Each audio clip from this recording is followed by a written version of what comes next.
Today, we're here to talk about how school districts are engaged in equity work by engaging in deep inquiry cycles. This year and many years in the past, and working with school districts, we've recognized that there are certain critical practices, really important processes that need to be in place to look at data, look at evidence, and create collective decision-making. Chris Steinhauser has been part of this work with us, and he's also been working with his own school district before he retired as superintendent.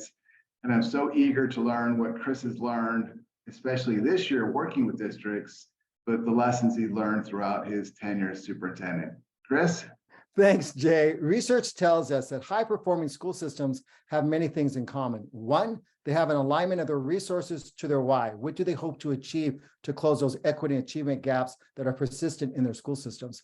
Two, they have structures in place where people get together on a regular basis, ideally 4 times a year, so that they can analyze data at the local level, whether it's local assessments they give, common assessments, student voice, and surveys. And they also have a process in place that after they look at this data, that they give autonomy to the schools and to the school offices to look at those best practices so that they can be innovative on how to close these equity and achievement gaps. And what's beautiful about these processes when they're put in place, it builds coherence between the site, the district office, as well as the board goals and objectives.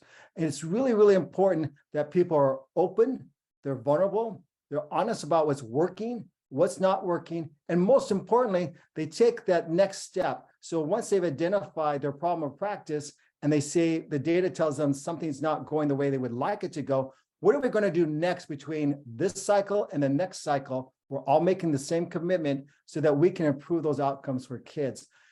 When school systems implement these structures and these processes in place, kids are the winners. We look forward to continuing the dialogue with school districts we're currently working with so they can share their story of using inquiry and equity to figure out how to best serve and support students.